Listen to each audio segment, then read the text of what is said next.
3월 20일이 무슨 날인지 아시나요? 3월 20일.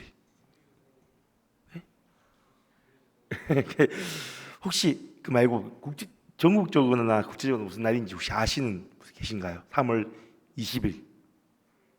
네, 3월 20일. 무슨 날이냐면 국제 행복의 날이라고 합니다. 이런 날이 정해져 있어요. 국제 행복의 날. 네. 잘 아시는 분도 있을 수도 있고 모르는 분도 계실 수도 있는데 저도 잘 몰랐습니다. 국제적으로 행복의 날을 정해놨더라고요. 이 날은 이제 어떤 날이냐면 이제 유엔이라는 국제 그 단체는 아실 겁니다. 이 단체에 있는 이제 지속 가능 발전 해법 네트워크라고 SDSN이라는 이제 이러한 단체가 있는데요. 기관이 있는데 여기서 이제 국제 행복의 날에 세계 행복 보고서라는 것을 발표를 해요. 그리고 올해 이제 그것이 3월 20일 날 발표가 되었습니다. 3년치 자료를 모아서 발표하는 이 보고서를 제가 뭐 누구나 들어가서 다운받을 수 있습니다. 편하게 다운받으셔서 보시면 됩니다. 문제는 영어일 뿐이에요. 네. 영어는 힘들죠. 그래서 저는 이 그래프만 이제 좀 보기로 했는데 여기에 보면 이제 우리나라가 들어가 있죠. 세계 137개국이 거기에 들어가 있고 그 중에 행복한 나라를 이제 순위를 정해놨어요. 과연 우리나라는 몇 위일까요? 혹시 몇일 것 같습니까? 네, 5위? 몇일까요? 100위? 100위는 아니겠죠? 네, 우리나라가 몇이냐면요 57위로 되어 있습니다. 57위. 생각보다 높은데라고 생각하시는 분은 계신가요? 네, 아니면 생각보다 낮다라고 생각하시는 분 계신가요? 이 이제 137개국은 이제 어떻게 보면 거의 진짜 다양한 국가들이 들어가 있는데 이 중에서도 이제 OECD라고 국제협력개발기구에 가입된 국가가 총 38개 국가가 있습니다. 이 OECD에 가입할 수 있다는 것은 그나마 경제력도 괜찮고 이제 나라가 이제 개발적으로 어떻게 보면 서로가 협력할 수 있다고 이제 정해져 있는 이러한 나라들이 이제 모여 이제 가입이 되어 있는데 137개국 중에 38개만 국가만 여기에 들어가 있어요. 그리고 여기에서만 순위를 매겼을 때 우리나라는 38개국 중에 36위였습니다. 상당히 낮은 숫자죠. 뒤에 3개 나라가 있고요. 그러면 가장 이제 세계 행복 이제 보고서에서 가장 낮은 행복도가 가장 낮은 나라가 어디일까요? 아직도 북한은 이 리스트에 들어가지도 않고요. 아프가니스탄이 꼴찌로 나왔습니다. 그래서 그러면 이 조사는 어떻게 조사되었을까라고 봤을 때 이제 기본적으로 개인적으로 가서 당신은 행복하십니까? 이렇게 검사한 게 아니고 1인당 GDP, 사회적 지원, 기대 수명, 부정부패 지수 이런 것을 산출해서 이제 만든 숫자라고 하더라고요. 이렇게 봤을 때 우리나라는 어떻게 보면 잘 살기 괜찮은 나라들 중에서는 하위권이고 세계 전반적으로 봤을 때는 중상위권 정도가 되는 것 같습니다. 근데 생각보다 청년들하고 젊은 청소년들에게 너는 행복하냐 물어보면 아니요 하는 대답이 훨씬 많습니다. 그거는 이제 우리 여기 있는 청년들이 더 잘 알 거예요. 왜 우리나라는 생각보다 개발도 엄청 빨리 됐고 지금 어찌 보면 선진국 대열에 올라가는 이러한 나라인데 행복하지 못하는 사람이 왜 이렇게 많을까요? 그것은 이 세상의 기준에 우리가 계속해서 허덕이기 때문에 행복하지 못하는 경우가 많습니다. 그렇다면 오늘 말씀에서 이 행복을 하기 위해서는 우리는 무엇을 해야 하는지 함께 보도록 하겠습니다. 오늘 말씀에는 사람이 행복하기 위해서 가장 기초되는 것이 나오는데요. 우리 4절 함께 읽겠습니다. 4절 한번 띄워주세요. 4절입니다. 네, 함께 읽겠습니다. 주 안에서 항상 기뻐하라. 내가 다시 말하노니 기뻐하라. 사도 바울은 빌립보 교회에게 보내는 편지를 마치면서 성도들에게 주 안에서 항상 기뻐하라고 말하고 있습니다. 그것도 몇 번이요? 2번이나. 성경에서 이제 여러 번 언급한다는 것은 그만큼 이것이 중요하다는 것이거든요. 이 세상에 살다 보면 기뻐하면서 살아가는 것이 너무나도 어렵습니다. 우리가 하는 일 안에서 너무나 기쁨으로 살아간다는 것은 쉽지 않죠. 하지만 누구나 기뻐하면서 살아가고 싶고 누구나 행복하고 싶은 것은 지나가는 이제 사람들 다 물어보면 똑같은 대답을 할 겁니다. 나는 행복하고 싶고 기뻐하며 살고 싶다라고 얘기할 겁니다. 하지만 이것이 이제 진정한 행복을 이제 누리지 못하고 찾지 못하면 결국 무엇을 할까요? 잘못된 방법으로 살아가게 됩니다. 최근에 이제 안 좋은 이제 사건들이 뉴스에 많이 나왔습니다. 제가 이제 7월부터 그냥 날짜만 한번 불러보겠습니다. 7월 11일, 7월 21일, 7월 24일, 8월 3일, 그리고 8월 4일. 제가 말씀드린 날짜가 무슨 날일까요? 무슨 일이 있었을까요? 혹시 제가 만든 PPT 한 개씩 띄워주시겠어요? 제가 말씀드릴게요. 자, 첫 번째 7월 11일 날, 네. 그리고 7월 21일 남동경이래요. 네. 7월 20 그리고 7월 24일 넘기시고요.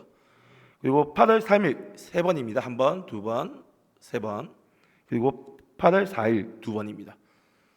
이게 다 칼부림과 흉기로 사람들이 죽은 사건들의 날입니다.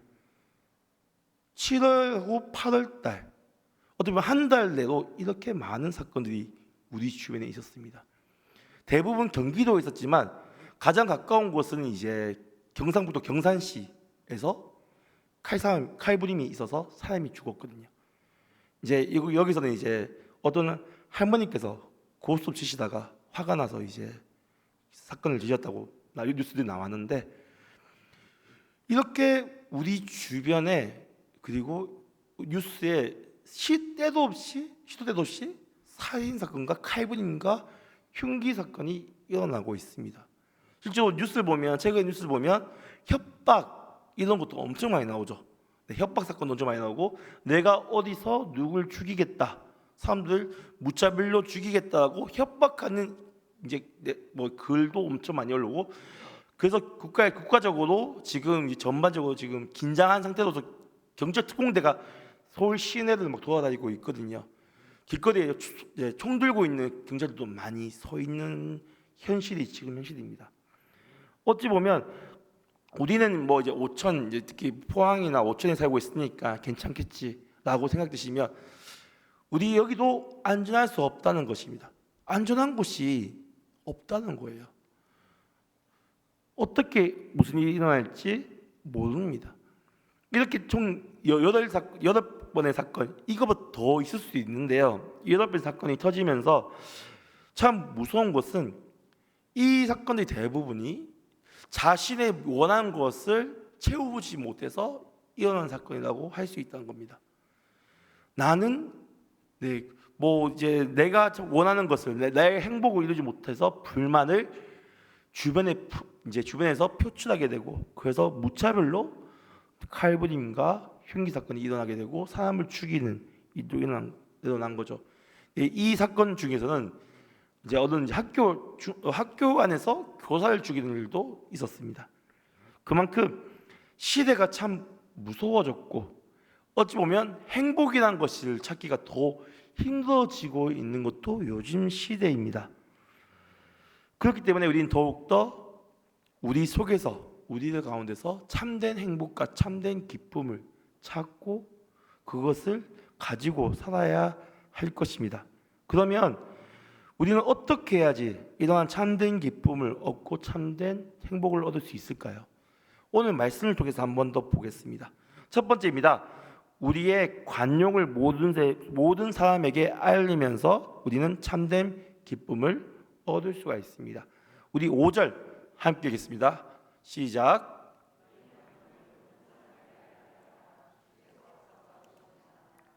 아멘. 너희 관용을 모든 사람에게 알려라 라고 얘기하고 있죠. 먼저 나오는 것이 관용입니다. 우리에게는 관용이 있어야 됩니다. 이 관용이란 말은 남의 잘못 따위를 너그럽게 받아들이거나 용서하는 것이라고 네이버 사전에서 말하고 있습니다. 네. 용서하는 것이죠. 너그럽게 남의 잘못을. 우리에게 이러한 관용이 있느냐라고 먼저 우리는 되돌아봐야 되는데요. 놀랍게도 우리는 이 관용이라는 것을 배웠고 이미 체험을 했습니다. 어떻게 체험을 했을까요? 우리는 언제 이 관용을 배웠고 체험을 했을까요? 시편 78편 38절에 이렇게 나옵니다. 오직 하나님은 긍휼하심으로 죄악을 덮어주시어 멸망시키지 아니하시고 그의 진노를 여러 번 돌이키시며 그의 모든 분을 다 쏟아내지 아니하셨으니. 그리고 시편 145편 8절에 이렇게 나옵니다. 여호와는 은혜로우시며 긍휼이 많으시며 노하기를 더디하시며 인자하심이 크시도다. 아멘. 우리는 누구로부터 이러한 관용과 용서를 배웠을까요? 바로 하나님으로부터 이러한 관용을 배운 것입니다. 또 우리는 주 예수 그리스도를 믿음으로 말미암아 우리의 죄를 회개하고 믿음으로 말미암아 우리는 이러한 관용을 몸소 체험하게 됩니다. 왜냐하면 우리의 인간의 죄, 끊을 수 없는 이 인간의 죄를 누가 용서하셨나요? 바로 하나님이 용서하셨죠. 뭘 통해서? 자신의 아들을 죽이면서까지 이 인간의 죄를, 이 끊을 수 없는 이 죄를 끊게 하셨습니다. 그리고 우리를 이 죄의 노예로부터 해방되게 하셨죠. 그것이 바로 관용입니다. 우리는 당연히 이 죄로 인해서 죽을 수밖에 없는 인간이었습니다. 도저히 용서받을 수 없는 거죠. 그리고 용서받을 수 있는 방법이 있었습니다. 지금 이제 우리가 새벽기도마다 하는 것이 이제 레위기인데요. 이 레위기 보면 많은 제사들이 나옵니다. 이 제사를 드리면서 이제 속죄제 이러한 것들을 드리면서 우리 인간 사람의 죄를 하나님께 사함을 받습니다. 하지만 이러한 속죄제는 구약에 나오는, 특히 레위기에 나오는 이 속죄제는 이스라엘 백성들에게 주어졌던 이러한 속죄의 제사였습니다. 이방인이었던 우리는 이러한 죄로 해방하기가 너무나도 힘들었죠. 거의 불가능했던 것입니다. 하지만 예수 그리스도로 인해서 이제 이러한 것들이 끝나게 되고 우리는 누구나 회개하고 주 예수 그리스도를 믿고 주님께 나아가면 이러한 죄 용서를 받게 된 것입니다.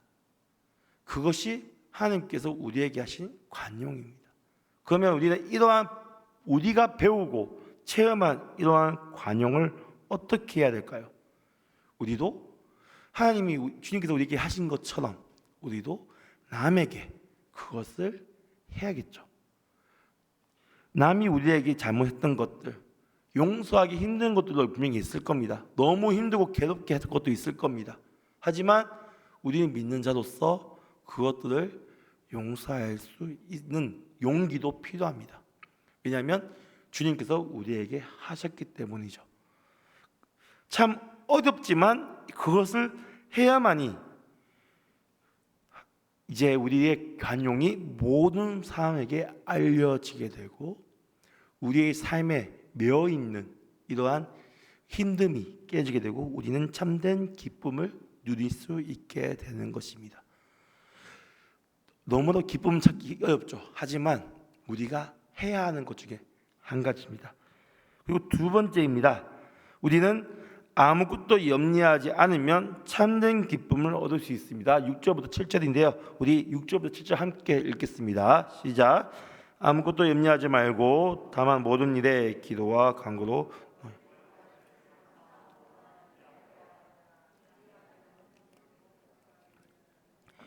그리스도 예수 안에서 너희 마음과 생각을 지키시라. 아멘. 이 구절 너무나도 우리 많이 받고 들었고 외우는 성도님들 계실 겁니다. 너무 유명한 구절이죠. 실제로 이 구절을 가지고 우리가 기도하고 주님께 나아갑니다. 하지만 이 구절에서 가장 처음에 제일 먼저가 뭐가 나오죠? 염려가 나옵니다.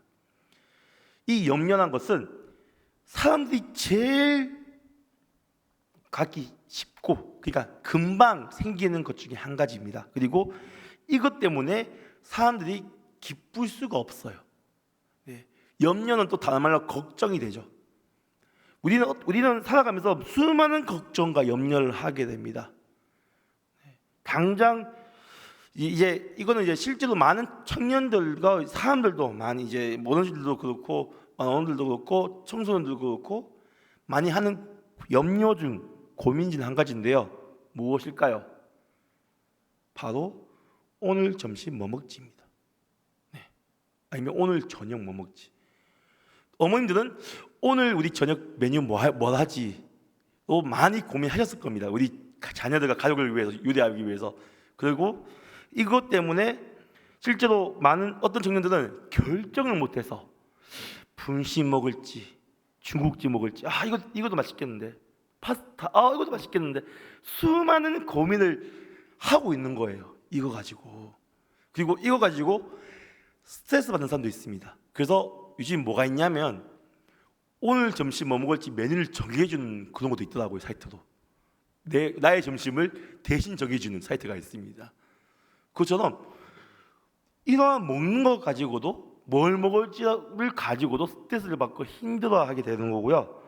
또 어떤 사람은 이렇게 하더라고. 다이소에 가서 이제 어떤 메뉴를 이제 자기가 뭐 살려고 다이소 갔잖아요.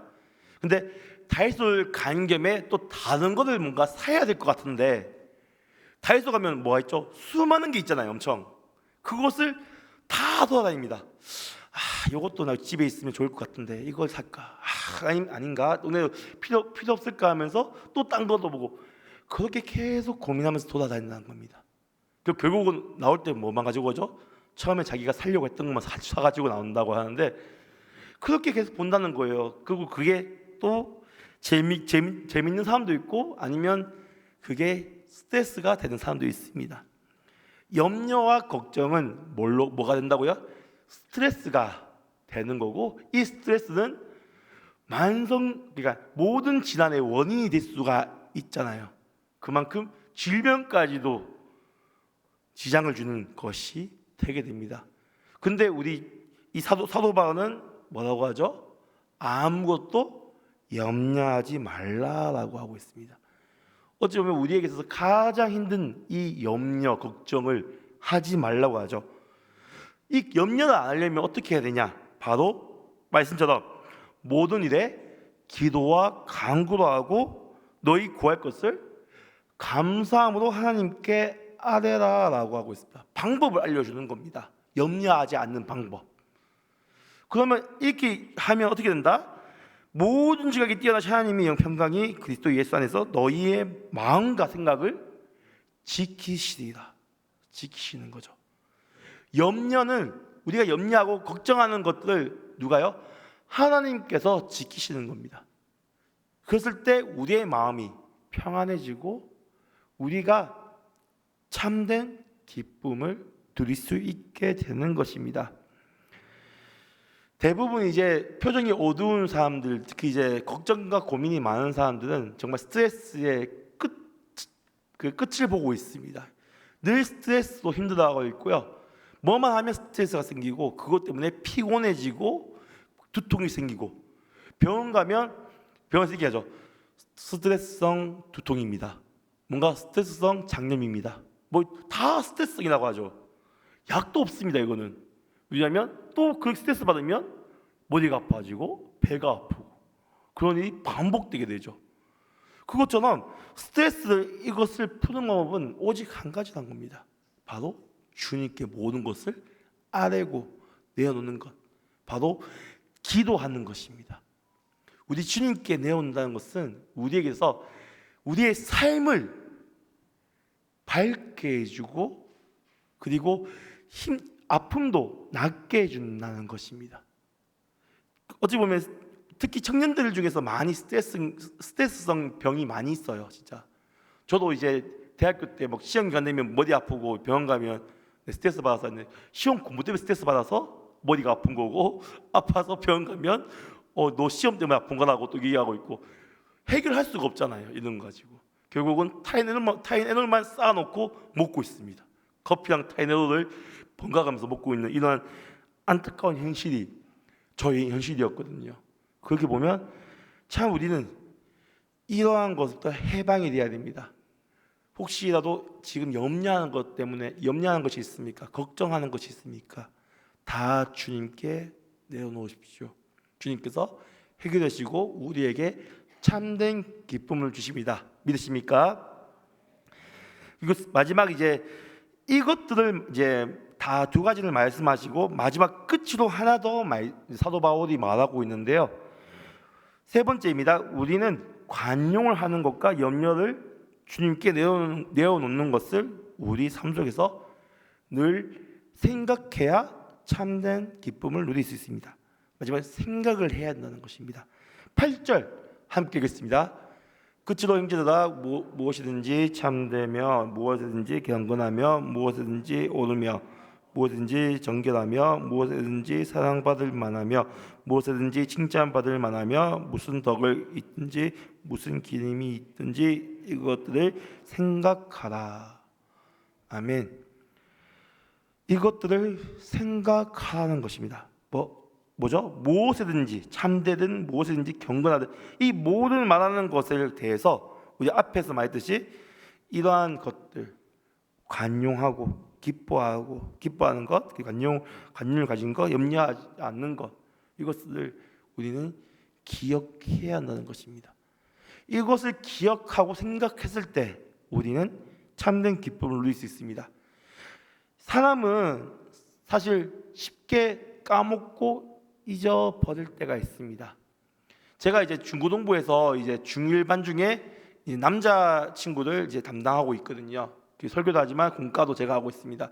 그 친구는 이제 제가 이제 이번 2학기가 되어서 이제 공과책을 이제 늘 숙제와 함께 줬습니다. 그 숙제는 글자 적는 숫자였거든요. 이제 글 줬는데 이 공과책을 지금 5주째 안 갖고 오고 있습니다. 그래서 왜 안 갖고 왔냐 하면 까먹었대요. 네. 그래? 그럼 목사님이 토요일 날 전화해 줄게. 네, 그 문자 줄게. 그래서 토요일 날 어제 전화했습니다. 혹시 내일 공과책 꼭 갖고 올래? 네, 갖고 갈게요. 그래, 그럼 내일 보자. 근데 오늘 교회 올 때 아무것도 안 들고 옵니다. 그러니까 엄마가 주는 헌금 봉투만 들고 나요. 그래서 물어봐요. 공과책 어디 갔어? 하면 까먹었어요. 네, 이렇게 얘기합니다. 정말 쉽게 까먹죠. 사실 이거 공과책이 없으면 공과를 하긴 힘들잖아요. 하지만 너무 귀엽습니다. 네, 저는 너무 이걸 가지고 놀리고 갖고 오라고 계속 전화하고 문자하거든요. 누구야 꼭 공과책 갖고 와 하고 네 하고 다 보면 또 그 다음 날 안 갖고 옵니다. 까먹었다고 해요. 문자 봤어 안 봤어? 봤어요. 받는 건 기억하는데 까먹었대요. 교회 오는 게 너무 바빠서 그걸 까먹고 오나 봐요. 이것처럼 우리는 누구나 까먹을 수 있습니다. 네. 잊어버릴 수 있죠. 저도 한번 어머니께 휴대폰으로 전화하면서 제 폰이 없어졌다고 한참 얘기했던 적이 있습니다. 폰으로 전화하면서 폰이 없어졌다고 한참 난리를 부렸어요. 제가. 그리고 어머니가 네 지금 전화를 못 하고 있네. 그러니까 고마워요 하고 전화 끊었던 적이 있습니다. 제가 20살 때였습니다. 20살 때도 이렇게 까먹을 수가 있어요. 네. 그리고 매번마다 집 밖에 나오면 밸브를 잠궜는지 불 끄고 왔는지 계속 혹시 특히 여름에는 내가 에어컨을 끄고 나왔는지 막 이렇게 계속 생각됩니다. 너무 신경 쓰이죠. 근데 나중에 집에 가면 다 꺼져 있어요. 네. 그런 것들이 한번 이제 생각하는 거죠. 까먹는 것. 사실 이것은 인간이기에 당연한 거거든요. 까먹는 것은 모든 것을 기억한다면 좋겠지만 인간은 완벽하지 못하기 때문에 까먹습니다. 그렇다면 우리는 어떻게 해야지 까먹지 않을까요? 바로 생각을 해야 한다는 거죠. 계속해서 이것들을 생각하고 또 생각해야 된다는 것. 그러지 않으면 우리의 삶 속에 기쁘지 못한 일들이 너무나도 많아집니다. 기쁨이 없으면 삶의 행복이 없어지는 거죠. 근데 우리 믿는 자들은 이 기쁨 속에 살아가야 됩니다. 믿으십니까? 주님을 믿는 그 믿음으로 기쁨이 늘 넘쳐야 합니다. 그리고 이것들이 오늘 앞에서 봤듯이 관용하는 것과 그리고 염려하는 것을 주님께 내어놓는 것을 끊임없이 그것을 생길 때마다 하면서 주님께 나아가고 그것을 잊지 않도록 우리는 생각하고 또 생각해요. 걱정이 생기고 고민이 생기면 주님께 기도하면서 주님께 나아가는 것. 그것을 다 우리 삶이 어떻게 보면 늘 이제 하기 시작해야겠죠. 그러면 우리의 삶 속에 참된 기쁨이 늘 가득하게 됩니다. 오늘 말씀을 마치겠습니다. 기뻐하기 힘든 시대를 살아가고 있습니다. 힘든 삶을 살아가고 있습니다. 우리는 늘 세상 속에서 세상의 기준을 살아보면 그 세상의 그 기준에 따라가다 보면 이러한 기쁨을 포기하면서 살아갈 때가 있습니다. 반주 안 하셔도 돼요. 마무리. 네, 감사합니다. 네, 우리 삶 속에 이러한 것들을 우리가 놓치면 안 됩니다. 그것을 힘들게 만들거든요. 우리의 삶을. 그렇기 때문에 우리는 기뻐해야 됩니다. 기쁘려면 어떻게 해야 된다고요? 주님을 붙잡고 먼저 주님께서 우리에게 하셨던 이러한 간용을 우리가 이웃에게, 우리 가족에게, 우리 친구랑 모든 지인들에게 먼저 간용을 베푸는 용기가 필요하고요. 또 그것을 실천하는 것이 필요합니다. 그리고 무엇보다 매일매일 매순간 주님 안에 머물면서 주님께 모든 것을 구하는 우리가 되어야 합니다. 기도를 멈추지 말라는 거죠. 항상 기뻐하라, 쉬지 말고 기도하라고 말하죠. 항상 기뻐하라, 쉬지 말고 기도하라. 여기도 항상 기뻐하라고 나오죠. 그리고 쉬지 말고 기도하라. 이것은 이 기도를 해야지 우리에 있는 염려가 해결되기 때문입니다. 우리 세상 속에서 가장 행복한 삶이 어디 있냐면 오천제일교회에 있다고 많은 우성들 되시길 간절히 바라겠습니다. 내가 봐도 행복한 사람이라고 당당하게 말할 수 있는 우성들 되시길 간절히 바라겠습니다. 걱정과 고민이 생기면 주님께 내어놓는 우성들 되시길 간절히 바라고요. 쉬지 말고 그것들을 생각하며 주님을 생각하며 주님 안에서 기뻐하는 우성들 되시길 간절히 바라겠습니다. 기도하겠습니다. 상임하신 하나님